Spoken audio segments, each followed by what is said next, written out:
Ford announced the brand new Mustang Shelby GT350. If you remember, the previous GT350 shipped with a legendary Voodoo motor that revved to 8,200 RPM. So needless to say, this one's got some big shoes to fill. But let's be real, the Mustang brand as a whole is at a crossroads. So what does this mean for the Mustang brand, especially when sales are at an all-time low? Is this new GT350 enough to keep Mustang's legacy alive? Or is it just a six-figure missed opportunity? All right, cool, dude. Well, welcome to Gear Glazers Remote. The first episode of many, for sure. Like, we were just talking about the Mustang. We just had that conversation about how Ford had the worst sales year for Mustangs ever, if you don't include the Mustang EV, which outsold the traditional Mustang by 7,000 units, which is absurd. Yeah. And now here they are. Here they are re-releasing the GT350. Yeah, so the GT350 is my favorite Mustang of all time. I think that was probably easy to figure out. But you've got a flat plane crank engine in that thing. You're revving all the way to, like, what is it? Is it 9K? Is it 8,800 or something like that? Yeah, it's right around the 9K. I don't think they cracked 9K. Yeah, I forget exactly what the engine tech was in the car, but they did something to the exhaust so that it didn't sound like a European sports car. Like, they were just like, we don't want it to sound like that. We want it to sound like a Mustang, and so they kept it, which I kind of get. Like, imagine a Mustang that sounded like a C8 Z06. That would be a little bit out of character. It'd be weird. That would be weird. First impressions here. Let's take a look at the release from Motor Trend. The Mustang Shelby GT350 is back with big power and a big price. Let's see what price they are quoting here. 109,995. 110 smackers. Base? Yes. Okay, so that is an absurd amount of money for a Mustang. I saw somewhere that it had like 800 horsepower. Yes, it has 810. So it comes in two options here, and just come here and check out this paragraph right here and let me know if you see anything that stands out to you. Wait, I don't get it. The new Mustang GT350 is just the same Coyote V8? It's not the 5.2 Voodoo that literally gives it. That's why the GT350 exists? Exactly, yeah, they didn't do the Voodoo. It's just a Coyote motor with a supercharger. Oh my God. And get this. I don't know how they did the price breakdown, but you can get it as a GT350 or a GT350R, and the GT350 is an unsupercharged Coyote motor. And it's funny because we just put out the Z06 episode, and in that Z06 episode, we talked about how if we don't start appreciating special cars, then manufacturers are going to stop selling them. And the fact that they brought the 350 back with the whole reason why the 350, like, dude, you have a Mustang GT, you have a Mustang Shelby GT500. Why does the 350 exist? Because it's special in that way. I don't get it, man. And I know the Glazers are going to come on and be like, in 1958, there was a GT350 that was also, dude, I don't care. Yeah. I don't care. The GT350 was amazing because it had a flat plane crank motor and it revved really high and it was uncharacteristic of Mustangs, and now they've ruined it. Dude, and I got clickbaited too, and I think a lot of people are going to get clickbaited on this because I was just on my doomer vibes where I was like, Mustang sales have been declining for the last like 10 years. The EV's outselling the traditional Mustang. They haven't updated the Coyote motor in a decade. Like, how are we going to dig ourselves out of this? And then I saw it and I was like, the flat plane crank. Yeah. They did the thing. They brought back the hero of the Mustang. Yeah. And then no. The same thing that they did by calling that EV SUV a Mustang, they did with this by calling this a Shelby GT350. Yeah. This is just a Mustang dark horse with some carbon fiber and some suspension tuning for double the price. There's some words I want to use right now that I don't think I can. But they put this Mustang on the street corner, man. They put this Mustang out in the cold. Can we take a look at this car? Look at that. We got a big splitter on it. We got some crazy hood scoops. We got Shelby racing all over it. I mean, it looks sick. Huge wing. If the powertrain lined up with how this thing looks, I think they would have knocked it out the park. It is a little bit like it looks like it has some AutoZone performance parts, like and some arrows strapped onto it, and maybe some some wheels off of some sort of BBSs that came on like an 80s Honda Civic or something. I'm not sure what's going on with those. I don't know. It looks dope. All Mustangs look very similar. And like the special part about this car was the engine. Getting a GT350R definitely doesn't help you beat the "you drive a Mustang" allegations. No, dude, I remember seeing like this car pop up on my YouTube this past week, and I saw like the thumbnails, but I hadn't really watched the videos because I just didn't have time. Dude, it's just like, I keep saying this, but like there's nothing wrong with making the cars that they want to make. Like there's nothing wrong with making that electric car. There's nothing wrong with making a supercharged V8. That's a sick motor. That's a lot of fun. 800 horsepower is awesome. But like, why are you taking the namesakes from cars that were special in a different way? Yeah, dude, it's just a really, really rough marketing choice, and they're pretty much, it seems to me that they're just trying to cash in on heritage to try and pump profits a little bit. Which sucks. Isn't that how you just like water down the brand?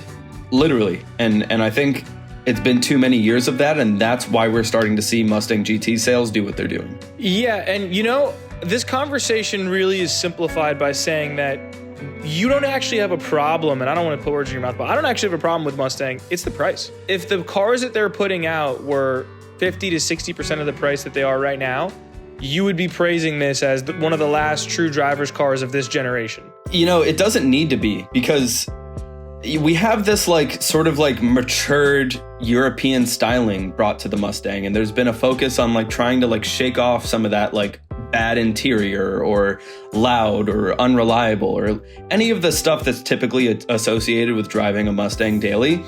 But the issue is like, cars are so good nowadays, and warranties are so good, and processes for assembly lines are so reliable that every car is good. And you're actually starting to see people rebel against that. And, you know, have you seen this whole thing about people driving these $10,000 imported like 80s Japanese tiny trucks or Chinese like tiny trucks and vans and stuff? People want worse cars. So I don't think the Mustang needs to be nice. I think the only way to save the Mustang is by making it worse so that you can sell it better. Yeah, I think that makes sense. I think a lot of those things people don't care about. Yeah, I know that it's going to have those features, but that's why I'm paying $35,000 for a big old V8. Dude, I don't need it to look like it got updated. I don't need the styling to look fancy. Look at Jeep. Yeah. The Jeeps that people like most are the older ones. Look at the sales of the Ineos Grenadier. Yeah. People want older styling. So why are we updating this and trying to make it European? Yeah, and I mean, look, if you can do that cheaply, by all means. But if it makes the car more expensive, I don't think it's, I mean, yeah, what are you trying to be, right? And like, if you're trying to stretch, like you said, and you're now competing with a C8, you're cooked, man. On raw track-based performance, you don't want to be competing with the C8, and on a combination of performance and luxury and comfort, you do not want to be competing with an M4, and that's where the Mustang's found itself. All right, yeah, I'm done preaching. That's where I'm at, dude. We just have to make the Mustang worse because nobody's going to buy it at the price point. Make the Mustang bad again. Yeah, literally. Because we just want it to be cheap. I don't care. I don't care if you know, the seats are just like wooden stools strapped to the interior. Like, I just make it cost 20 grand for the love of God. I just want something fast and not $1 billion. Yeah. Like, give me an alternative to a Miata or a BRZ or any of these light horsepower cars that are just like way too underpowered to be driving in 2025. Yeah, you remember when you used to play like Need for Speed and you used to pick between 3 starter cars when we were kids? And the 3 starter cars would be like 2 of them would be like a Mustang, and then you'd have like a JDM tuner. And then a European, like a Golf. Yeah. And the beautiful part about the Mustang was that you were going to lose handling, but you were going to get tons of speed for like the same price. Yes. And like that equation is off. That's the spot that Mustang used to thrive in. We need to boxify the Mustang again. I want a live rear axle. First of all, give me my live rear axle back. Detune the engine. Here's a hot take. Detune the Coyote motor. Give me the one that comes in the F-150. I'll tell you why, because at the very least, it's reliable. And if you look at all the guys who actually like take performance in their F-150s like seriously, they love modifying those. And those are an incredibly, like, you can modify the top end of that engine, do anything you want it to do. So give me a blank canvas, give me a lump of clay to mold, but at least make it reliable and cheap from the beginning. Yeah, I agree. We said that the Supra failed because it didn't have a car in mind to beat. They didn't come out with the Supra and they didn't come out with the 400Z saying this extremely popular car from another competitor's company, we're going to make a better version of that for less money. They didn't do that. And we said that that's why it failed. Mustang shouldn't do that. Mustang should, you don't have to compete with anybody when you're Mustang. You are the standard. Yeah. People have to grasp at straws to say that they're better than you, and Mustang forgot that. Yeah, and I think that the Porsche 911 gets a lot of shade from us, but I think this is a scenario where it actually is doing a good job. It's like just the base 911 is pretty much car as we can give you for that price point. Like, you got a Porsche badge, it's nimble, doesn't have a ton of power, it's decent on curvy roads, but it's not $180,000 for a 911. They're giving it to you at a price point that makes sense, and I think we want the same thing from the Mustang. We just want them to prioritize different things, and what we want them to prioritize is the motor, for sure. Yeah, 100%. Porsche certainly has the self-confidence to release a car that doesn't need to be compared to anything else. They will look at you straight-faced and charge you 120 grand for a car with 300 horsepower. They'll do that. They will look at you straight-faced and charge you like $260,000 for a car with 500 horsepower. And they'll be like, it had 500 horsepower for the past 6 generations. It's crazy. Yeah, and we were just talking about that. That's okay. Like, we don't need to keep power creeping cars. They're good. That's the dichotomy. I want the Mustang to do the opposite. I want them to give it to me every year for as cheap as they can give it to me, and I want them to give me more horsepower every single year. But that's about it. I don't need the other things feature creeped. I don't need the interior feature creeped. I don't need the outside really updated that much. I just need a little bit more horsepower every year, and I'm good. Yeah, and dude, they're definitely grasping for straws at like a way to improve the Mustang. Because if you take a look at the 6th gen and the 7th gen, like, because we just got the 7th gen, and all the reviewers are just like, it's the 6th gen back again.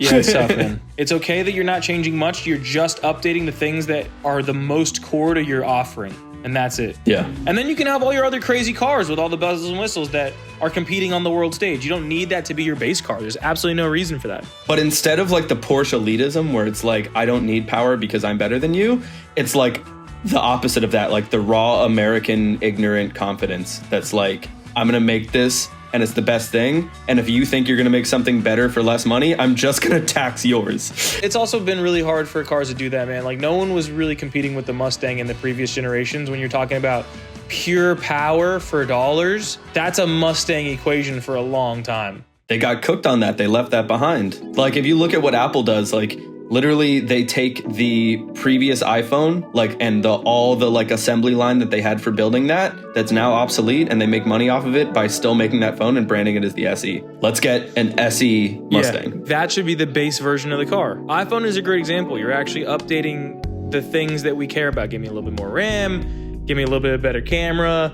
All the other stuff, like, I don't care. Like, if you came out and you were like, this phone's IPX25, it's like, dude, I don't care about that. The iPhone SE hasn't been updated in a generation or two, but when it came out, I think it was the iPhone 13 was the highest iPhone, and the iPhone SE was half the price with the same processor. Now imagine if we did that with the Mustang. Half the price, so 25 instead of 50, with the same processor, with that same motor in it, but manual transmission. I don't care if I have to have crank windows. I'll do it. You know, I actually think that would sell really, really well. It would, yeah, right?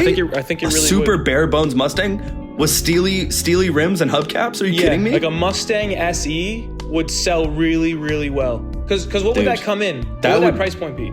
I think you give me a $35,000 Mustang with steely rims, and what does the current GT put now in terms of horsepower? It's got to be over 500. 486. Okay, you give me a Mustang GT SE with 486 horsepower for $35,000, and it's got steely rims and roll-up windows. I think that's a massive success. And again, like, we're being silly, dude. You don't need roll-up windows. Like, the fact is, like, just give me what you give me if I buy like what's the most, like, Ford Focus? Yeah. If I buy a Ford Focus, I get power windows. No Apple CarPlay, cloth seats, like literally basic. Dude, that's like 4 speakers. That's the thing though. Like, I think that cars are getting so good that you get all that. You literally get all that.